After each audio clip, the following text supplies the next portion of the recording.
صورتحال کی اچانک تبدیلی نے ہم دونوں ہی کو پریشان کر دیا تھا۔ معمر مجھے خیال آیا کہ میں نے اپنے ساتھیوں کو اس تبدیلی سے آگاہ نہیں کیا ہے اور وہ یقیناً میرا انتظار کر رہے ہوں گے۔ میں نے لیپ ٹاپ نکال کر اس میں USB ڈیوائس لگائی اور آن کر کے دیکھا۔ اس جگہ سگنل آ رہے تھے۔ میں نے ڈرائیور سے ایمبولینس سڑک کے کنارے روکنے کو کہا۔ وہ حیران ہوا لیکن اس نے میری بات پر عمل کیا۔ میں ایمبولینس رکتے نیچے اتر آیا۔ تم چند منٹ انتظار کرو، میں ابھی آتا ہوں۔ میں ایمبولینس سے اتنا دور چلا گیا کہ ڈرائیور میری آواز نہ سن سکے۔ پھر میں نے وسیم کو کال کی۔ اس نے کال ریسیو کی۔ یہ آپ ہیں؟ ہاں میں ہوں۔ ایک گڑبڑ ہو گئی ہے۔ کیسی گڑبڑ؟ راج اسپتال سے غائب ہے، اسے رامن نکال کر لے گیا ہے۔ راج کے بغیر ہم سرحد کراس نہیں کر سکتے۔ اوہ یہ تو بہت برا ہوا، اب آپ کیا کریں گے؟ میں راج کے پیچھے جا رہا ہوں۔ کیسے؟ آپ کو پتا ہے کہ وہ کہاں ہے؟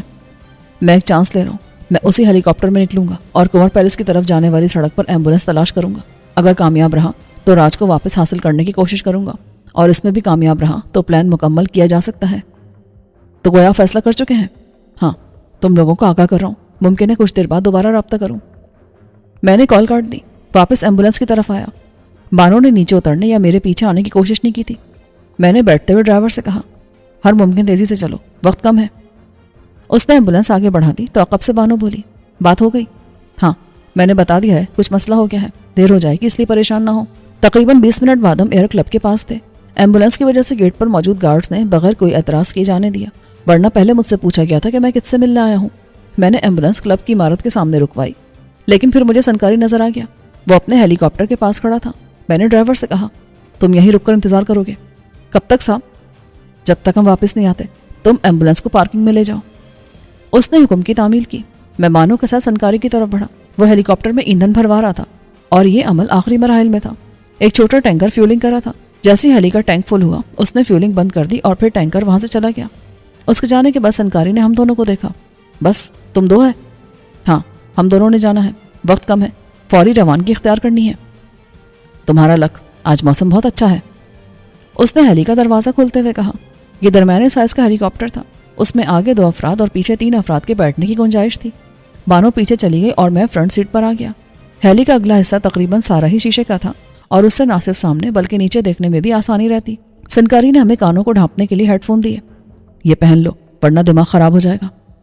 کیا ہم بات کر سکیں گے؟ ہاں، اس سے آسانی رہے گی، اس میں ہیڈ فون اور مائک دونوں ہیں۔ اس نے بھی ہیڈ فون پہنتے ہوئے کہا اور پھر کنٹرول والوں سے پرواز کی اجازت لینے لگا۔ یہ کام کر کے اس نے ریڈیو بند کر دیا۔ پھر اس نے انجن آن کیا۔ پر گھومنے لگے اور 1 منٹ سے بھی پہلے وہ پوری رفتار پر آ گئے۔ کانوں پر ہیڈ فون ہونے کے باوجود شور کانوں میں گھسا جا رہا تھا۔ میں نے سیٹ بیلٹ باندھ لی۔ سنکاری نے فلائنگ اسٹک کھینچی اور ہیلی ایک ہلکے سے دھچکے سے اوپر اٹھ گیا۔ بلندی پر آنے کے بعد سنکاری نے اس کا رخ شمال کی طرف کر دیا۔ اب وقت آ گیا تھا کہ میں اسے گائیڈ کرتا۔ میں نے بلند آواز سے کہا، ہیلی کاپٹر کو شمال کی طرف جانے والی ہائی وے کے اوپر رکھو۔ تم نے ہمالیہ نہیں دیکھنا؟ دیکھنا ہے، لیکن ہم ہائی وے سے دیکھتے ہوئے جائیں گے۔ سنکاری نے نفی میں سر ہلایا۔ یہ ممکن نہیں ہے، اس میں بہت وقت اور ایندھن لگے گا۔ لگنے دو، جیسا کہا ہے ویسا کرو۔ یہ فلائٹ پلان کے خلاف ہوگا۔ اس نے احتجاج کیا۔ وہ وقت ضائع کر رہا تھا۔ اس نے ہیلی بلند کر لیا تھا اور اب مجھے شملہ کے شہر کے ساتھ شمال کی طرف جانے والی ہائی وے بھی دکھائی دے رہی تھی۔ ایمبولینس کو روانہ ہوئے تقریباً 1 گھنٹہ ہونے والا تھا اور اس سڑک پر وہ 30-35 کلومیٹر سے زیادہ آگے نہیں جا سکی ہوگی۔ پیلس تک کا سفر کئی گھنٹے پر مشتمل تھا۔ اگر وہ سڑک پر تھی تو ہم اس کو روک سکتے تھے، لیکن اس کے لیے ضروری تھا کہ جلد از جلد اس تک پہنچ جائیں، ورنہ وقت ضائع ہوتا اور ہماری سرحد پار روانگی خطرے میں پڑ جاتی، جبکہ میں بہر صورت آج کے دن سرحد پار کرنے کا فیصلہ کر چکا تھا۔ یہ موقع دوبارہ مشکل سے ملتا۔ میں نے پستول نکال لیا۔ سنکاری دم بخود رہ گیا۔ تم ویپن کے ساتھ ہے؟ ہاں۔ میں نے پستول اس کی گردن سے لگا دیا اور ہاتھ بڑھا کر ریڈیو کا پاور بٹن آف کر دیا۔ جیسا میں کہہ رہا ہوں ویسا کرو۔ ہم کو مارنا مت، ہم ویسا ہی کرے گا۔ فار گاڈ سیک، ہم کو مارنا مت۔ وہ کی کیا آیا؟ گاڈ کے لیے نہیں ماروں گا، اپنی جان بچانے کے لیے ماروں گا، اس لیے شرافت سے رہو اور زندہ رہو۔ بائی گاڈ، ہم شریف رہے گا، ہم زندہ رہے گا، اس نے کہا اور فوری طور پر ہیلی کو شمال کی طرف جانے والی شارہ کے اوپر لانے لگا۔ اس شارہ پر اس طرح چلو کہ اس کا کوئی حصہ نظر سے اوجھل نہ رہے۔ وہ ہچکچایا۔ تم کو کسی کا تلاش ہے؟ ایک بڑی سفید ایمبولینس کا، اس پر سرخ رنگ سے کراس بنے ہیں۔ کون ہے اس میں؟ میری محبوبہ، میں اس کے بغیر رہ نہیں سکتا۔ اس کا باپ شادی کے لیے تیار نہیں تھا اور اس کی ٹانگیں توڑ کر اسے اسپتال میں لٹا دیا تھا۔ میں نے سوچا اسے اسپتال سے لے کر بھاگ جاؤں، مگر میرے رقیب نے محبوبہ کے باپ کی آشیرواد سے اس منصوبے پر پہلے عمل کر لیا۔ سنکاری نے اس کہانی پر یقین کر لیا اور فکر مند ہو کر بولا، تمہارا رقیب بھی ویپن والا ہوگا؟ بالکل ہوگا، وہ میرا ہم پلہ ہے۔ تب تم اپنی لور کو واپس لے لے گا تو وہ بلٹ چلائے گا؟ ہاں، اس کا امکان ہے۔